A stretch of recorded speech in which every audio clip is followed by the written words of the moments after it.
오늘 이제 본문 말씀에서 예수님께서는 이제 여리고를 떠나가십니다. 이제 예루살렘 입성을 앞둔 그 마지막 도시였던 여리고를 떠나는 장면이 기록되어 있는데, 여전히 예수님께서 이렇게 길가를 다니실 때마다 큰 무리가 따르고 있다. 오늘 본문에서도 큰 무리가 따르고 있다라는 것을 확인할 수 있습니다. 예수님이 지나가신다라는 소식에 많은 사람들이 각자의 사연을 가지고 어떻게 하면 예수님을 만날 수 있을까, 이제 간절한 마음으로 예수님을 보기를 원했던 것이 당시의 모습이었습니다. 자, 오늘도 간절한 마음으로 예수님을 보기를 원했던 사람들이 등장하는데, 바로 맹인 두 사람이었습니다. 그들이 길가에 앉아 있다가 이제 보지는 못하니까 소문을 듣고 예수님께서 지나가신다라는 소식에 이제 예수님을 소리 질러 크게 예수님을 부르는 장면입니다. 그래서 그 소리에 옆에 있었던 사람들이 놀라서 이 맹인들을 꾸짖는 장면이 오늘 본문에 기록되어 있습니다. 자, 그런데 맹인들이 이제 예수님을 뭐라고 부르고 있습니까? 이제 다윗의 자손이라고 이제 예수님을 두 번이나 부르고 있는데, 이 말을 우리는 주목해야 합니다. 왜냐하면 이 맹인들은 이제 길가에 앉아서 아마 이전에도 이제 사람들을 향해서 이제 많이 구걸을 했던 자들로 보입니다. 이제 보이지 않는 사람이고, 또 당시에는 이러한 사람들이 소외된 자들이었기 때문에 사람들에게 인정받지 못하고 할 수 있는 일이 마땅히 없어서 아마 지나가는 사람들을 붙잡고 자신들의 사연을 하소연하고 자신들에게 긍휼을 베풀어 달라고 여러 번 소리를 질렀던 장본인들이었을 것입니다. 따라서 오늘 예수님이 지나가는 이 시간 속에서도 이 맹인들이 예수님을 크게 부를 때 주변 사람들의 반응이 아마 그랬을 거예요. 저 사람 또 그러네, 또 소리 지르네, 그러면서 그들을 꾸짖었다라는 것이 오늘 본문의 이 모습 아니겠습니까? 만약에 이 맹인 두 사람을 주변에 있는 사람들이 긍휼히 여기고 불쌍히 여겼다면 먼저 그들을 싸매고 중풍병자 그 친구들과 같이 그들을 어떻게 해서든 예수님 앞으로 데리고 갔을 겁니다. 그런데 오늘의 모습은 좀 다르죠. 그들이 평소에도 많은 이들에게 긍휼을 구하는 마음으로 소리를 질렀던 것 같습니다. 자, 그런데 오늘 본문이 왜 중요하고 왜 기록되어 있냐면, 이 맹인들이 많은 사람들에게 자신들의 긍휼함을 구하고 소리를 질렀는데, 오늘 예수님을 향해서 질렀던 소리, 예수님을 불렀던 소리는 조금 달랐기 때문입니다. 그들은 예수님이 어떤 분이신지를 소문으로 충분히 듣고 또 들었던 것입니다. 마태복음 20장에 이제 마태복음 말미에 기록되어 있다라는 것은 마태복음 1장에서부터 충분히 예수님이 했던 사역들, 예수님이 했던 기적들, 예수님이 행하셨던 말씀들 듣고 또 들었던 것이죠. 그래서 그들은 아마 이 순간만을 기다리고 또 기다렸던 것입니다.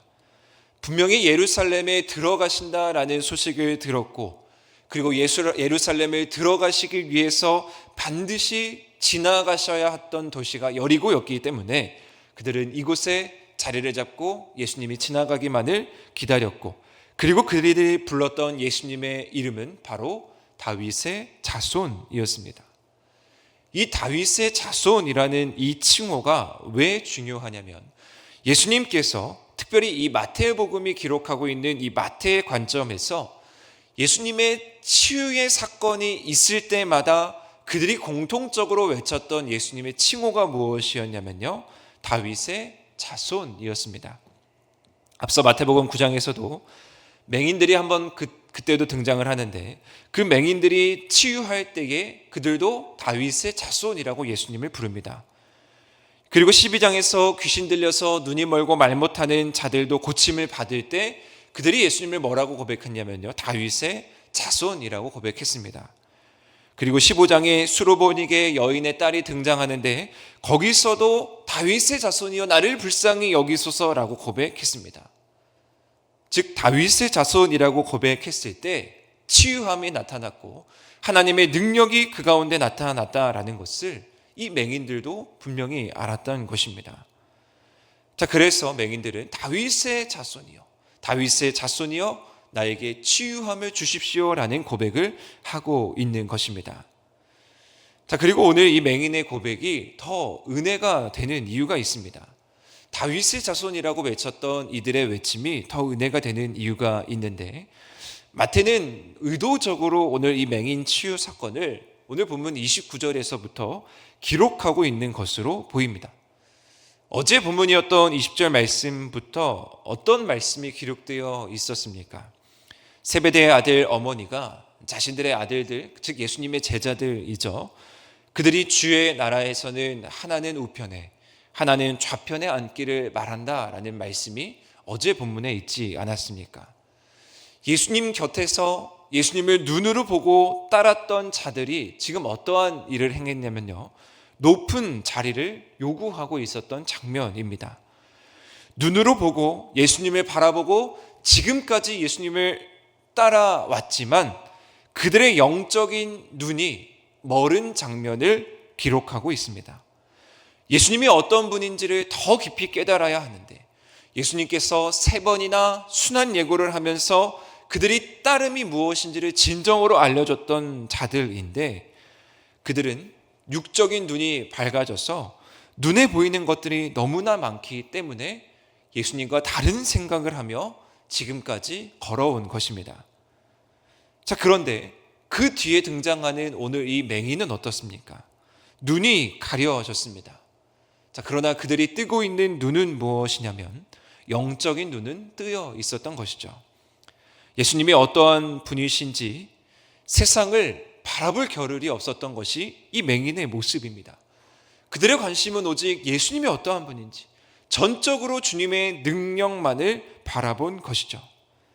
그가 그렇게 전적으로 주님을 바라볼 때에 비록 육신의 눈은 보이지 않을지라도 영적인 눈은 밝아져서 주님을 다윗의 자손이라고 고백할 수 있었던 것입니다. 정리하면요, 눈은 밝았지만 영적으로 어두워지는 그 제자들의 모습, 앞서 20절부터 기록되어 있는 그 제자들의 모습과 눈은 어둡지만 영적으로 밝아 있는 이 맹인의 모습을 마태는 대조하고 있는 것입니다. 사랑하는 성도 여러분, 이것은 어떤 메시지를 오늘날 우리에게 던져주고 있습니까? 예수님과 함께 있다라고 해서 예수님의 정체를, 그러니까 예수님의 그 성품을 정확하게 안다라고 말할 수 없다라는 것입니다. 제자는 주님을 따르는 자들에게 있어서는 가장 중요한 것이 과연 예수님이 오늘 나에게 어떠한 분이신가, 과연 예수님은 어떠한 일을 행하셨는가를 분명히 이해하는 데서부터 출발한다라는 것을 우리는 오늘 본문에서 살펴볼 수 있습니다. 자, 그리고 이 다윗의 자손이라는 이 말씀을 조금 더 깊이 있게 살펴보면요, 이 고백이 왜 놀라운 고백이냐면 마태복음 1장 1절 말씀을 시작하는 그 마태의 이 놀라운 복음서의 시작과 같은 고백이기 때문입니다. 마태복음 1장 1절 아브라함의 자손, 아브라함과 다윗의 자손 예수 그리스도의 계보라라는 말씀으로 이 마태복음이 시작하죠. 마태는 마태복음 1장을 시작하면서 아브라함과 다윗에게 주어진 약속이 예수 그리스도를 통해서 완전하게 온전하게 성취됩니다라는 선포로 이 마태복음을 시작했습니다. 따라서 이 맹인의 다윗의 자손이라는 고백은 아무것도 아닌 것처럼 보이지만 그 믿음의 고백 가운데에는 어떤 의미가 담겨 있냐면 이 땅을 완전하게 변화시키실 예수 그리스도에 대한 믿음에 대한 고백이 담겨 있는 것입니다. 불완전한 이 세상 속에서 약속의 메시아로 찾아오시는 예수 그리스도를 향한 믿음의 고백이죠. 적어도 이 순간만큼은, 예수님을 만나는 이 순간만큼은 철저하게 모든 것을 내려놓고 예수 그리스도를 향해 간절히 부르짖는 이 두 맹인, 전적으로 주님을 의존하는 믿음의 고백이 이 가운데 담겨 있습니다. 자, 왜 이렇게 제가 말씀드리냐면요, 32절 말씀에 보면 이제 기적이 나타나게 되는데 예수님께서 그 두 맹인 가운데 머물러 서십니다. 주님께서 그들의 간절한 믿음의 고백을 들으시고 머무르셨다. 저는 기적이 이것인 것 같습니다. 맹인의 눈을 고쳐준 것이 기적이 아니라요, 맹인이 다윗의 자손이라고 외쳤을 때 그 맹인에게 찾아와서 머물러 서신 것이 바로 기적이라는 것이죠. 죄인인 삭개오에게 찾아온 가장 큰 기적이 무엇입니까? 그가 돌무화과 나무에 올라가서 수많은 머리 속에서 키가 작았지만 주목받지 못하였고 사람들에게 배척당했던 이 삭개오를 발견하고 내가 오늘 너희의 집에 머물러야겠다 라고 예수님께서 말씀하신 것이 기적이 아니겠습니까? 삭개오의 변화는 예수님이 그의 집에 머무를 때에 나타났습니다. 우리가 분명하게 알게 되는 사실은 무엇이냐면 주님의 머무르심이 있을 때 기적이 나타났다라는 거죠. 맹인 두 사람 앞에 예수님이 머무르셨을 때 그 머무름 가운데 그 머무름 자체가 기적이라는 것입니다. 우리 삶 속에서 주님께서 우리 삶에 이 머무르는 시간을 더 많이 만드시기를 축복합니다. 사순절을 보내고 있습니다. 이 사순절은 그 머무름이 더욱더 깊어지는 시간이라고 생각합니다. 십자가를 묵상하면서 주님이 내 안에 더 많이 거하실 수 있도록, 주님이 더 깊은 머무름이 우리 가운데 있을 수 있도록 우리는 그렇게 사순절을 보내는 것 아니겠습니까? 한 어떤 목사님의 설교를 듣는데요, 그 목사님께서는 사순절을 이렇게 말씀하시더라고요. 우리의 신앙을 조율하는 시간이 사순절입니다. 우리의 신앙이 어긋나서, 우리의 신앙의 소리가 맞지 않아서, 우리의 신앙의 방향이 맞지 않아서 그 소리를 조절하고 그 방향을 조절하는 시간이 바로 이 사순절입니다. 특별히 이 새벽 시간이 저는 정말 귀하고 소중하다라고 생각을 하는데, 이 새벽 시간, 이 잔잔한 시간 가운데 주님이 우리 가운데 더 깊이 머물러서, 하나님의 음성이 우리 가운데 더 깊이 머물러서 주님을 경험하고 주님을 깨달을 수 있는 이 새벽 시간 되기를 축복합니다. 자, 이제 머무르신 예수님께서 맹인에게 묻습니다. 무엇을 하여 주기를 원하느냐? 맹인의 요청은 정확하게 믿음의 고백으로 답을 하고 있습니다. 주님, 나를 불쌍히 여기소서, 주님 나에게 이런 은혜를 베풀어 주소서, 그렇게 거창하게 얘기하는 것이 아니라 주님, 내가 눈 뜨기를 원합니다. 이것이야말로 이 맹인이 가지고 있었던 믿음의 고백입니다. 주님이라면 분명히 나의 눈을 뜨게 하실 분이십니다. 당신이 다윗의 자손이라면 주님께서 나의 눈을 뜨게 하실 분임을 내가 믿습니다. 그 확신에 찬 믿음의 고백이 오늘 이 맹인들의 고백입니다. 자, 그 결과 당연히 이 맹인은 눈을 뜨게 되는 역사가 나타나게 됐고요. 또 마지막 말씀에 보시면은 예수님을 따르니라 라고 말씀이 마무리가 됩니다. 오늘 말씀을 묵상하면서 저는 혼자 말씀을 준비하면서 이런 상상을 해봤습니다. 이후에 이 두 맹인에 대한 기록은 성경에 나타나지는 않습니다.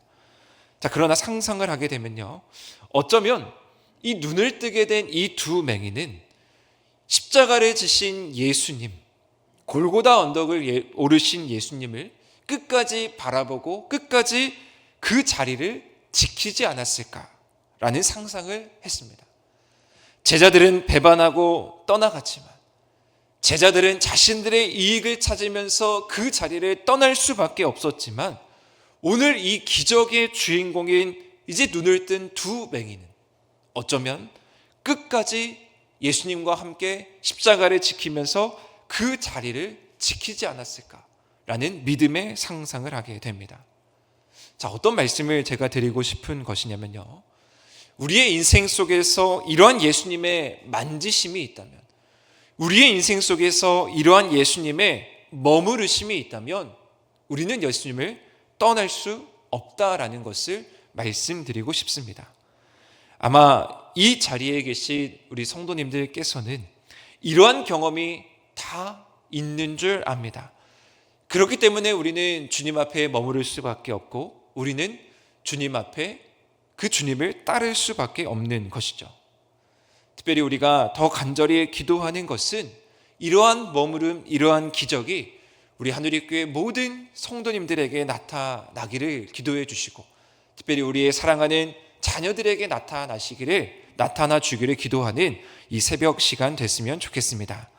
바라기님, 우리가 눈이 보인다고, 육적인 눈이 보인다고 세상의 것을 쫓아 영적인 눈이 어두워지는 어리석음을 범하는 것이 아니라, 때로는 우리가 의도적으로 육적인 눈을 가리고 더 영적인 눈이 밝아져서 주님께 집중하며 나아가는, 그리고 우리도 온전히 주님께 믿음의 고백으로 나아갈 수 있는 오늘 하루, 또 사순절 귀한 하루 되시기를 주님의 이름으로 간절히 축원드립니다.